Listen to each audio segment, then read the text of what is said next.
Magandang araw mga kaibigan.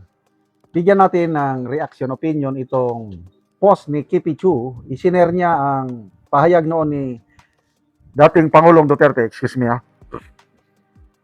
Binabatikos niya yung Pangilinan Law. Dahil sa batas na pinasa ni Kiko Pangilinan, nag-increase ang number of crimes tenfold. Anong tenfold? Times 10? 100%? At ito ngayon, yung nangyayari sa Tacloban shooting, mga minor de edad. Yung mga text messages nila, nailabas ngayon. Kaya matapang yung dalawa dahil hindi naman tayo makukulong 14, 15 pa naman lang tayo. Alam nila yung Pangilinan Law. O ito, pakinggan natin ang ating Tatay Digong, yung kanyang wisdom. Fiscal na Pangilinan. Noon, below 8, no criminal liability yan. Below 9 rather. Below 9.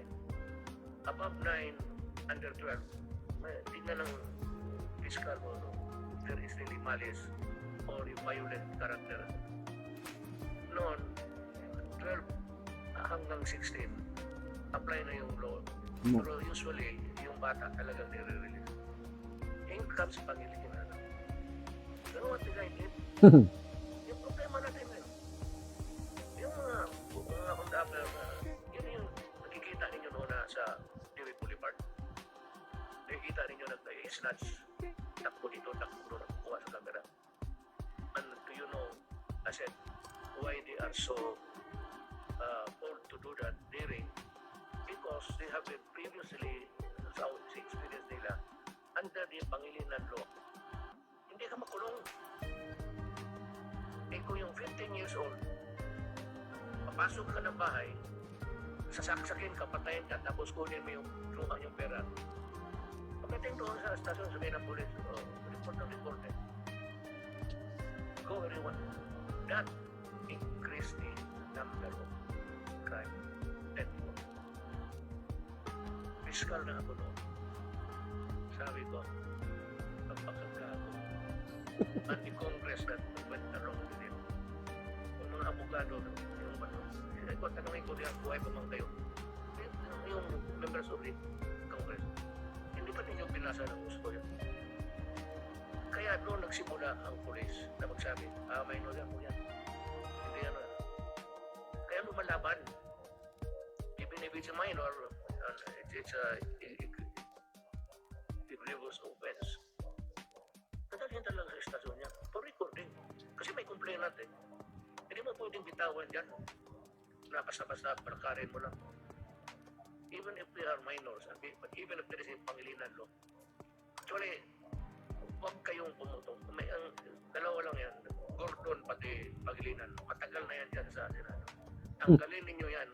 Kaya talaga ang mga ito siguro si pareho ng utak. Ito si Pangilinan. Talagang hindi ginamit yung utak niya. Nag-seminar sa Harvard paano yan? Pagpalit, American law na.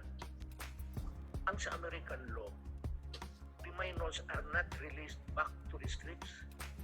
There is a halfway house where they are detained there until the judge will decide na sinunod niya ang batas ng Amerikano. Wala man tayong halfway house. Yun. So anong ginawa? Dito, pag na-aresto, they are brought to the DSWD because galit ako galit ako kay Pangilinan actually. Hindi galit na hindi galit na gano'n talaga ako pag nagsana yung mayor yung helpless ang public, helpless ang gobyerno. It's actually catch-22. Pag inaresto mo ang pulis, ang ikulong niya, ang pulis mo, ang karamihan dyan, actually ganito, alam mo bakit ang pulis, President, allow me this time to give you some inner Yan. Salamat. Nakita na. ng problema noon pa panahon ni Tatay Digong. Na palpak talaga itong Pangilinan law na ito. O, ulitin ko. May nabasa akong post kanina, posted by Mike Romero. Parang text messages between the two suspects. Plinano nila talaga. Yung baril. Kuha mo na, madala mo na. Yung isa ata, yung may revolver, ang alanganin. Parang binawi. So yung isa, yung may hawak na 9mm, parang yun ang sigurado. So, mahaba-haba yung exchanges of text messages. I don't know kung paano ito nakuha at nailabas.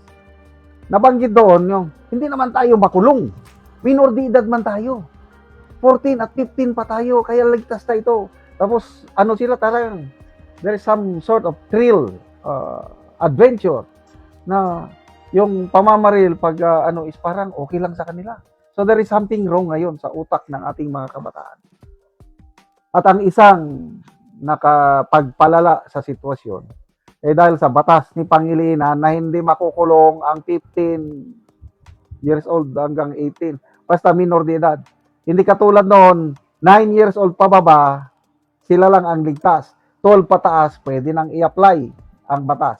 Kaya nakatulong ba itong batas ni Pangilinan? Kayo na ang humusga. Salamat mga kaibigan sa inyong pagsubaybay sa channel na ito. Nakakatulong kayo ng malaki sa tribong Talandig na Bukidnon dahil ang income natin sa channel na ito is pantulong po sa tribo. Namimigay tayo ng libreng yero at pako para makapagpatayo sila ng mas maayos na tirahan. Panoorin nyo ang video na ito. Karon mo na ni ang natagaan na mo gero, so mag-atop na siya karon. So ginatanggal na ang trapal nga ilang atop na ang itsura sa ilang panumalay kung pisigig kaulanan. So ginatanggal na ang trapal.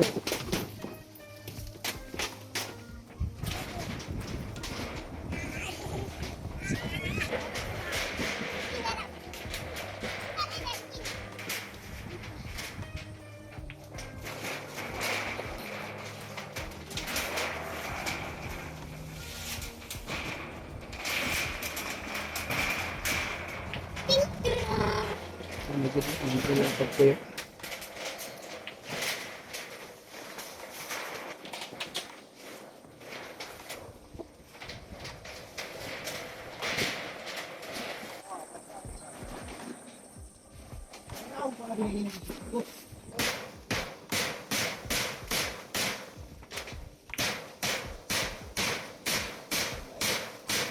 Ug karon man gyud sa pag-atop ang among gihatag nga yero. So nindot na gyud nga tan-awon. Kay ganina trapal lang so karon napuriya na og yero. Salamat sa Ginoo og sa naghatag sa sin kay dili na mi maulanan. Oo. So pila na dayto kabulan anti ang inyong atop nga trapal lang?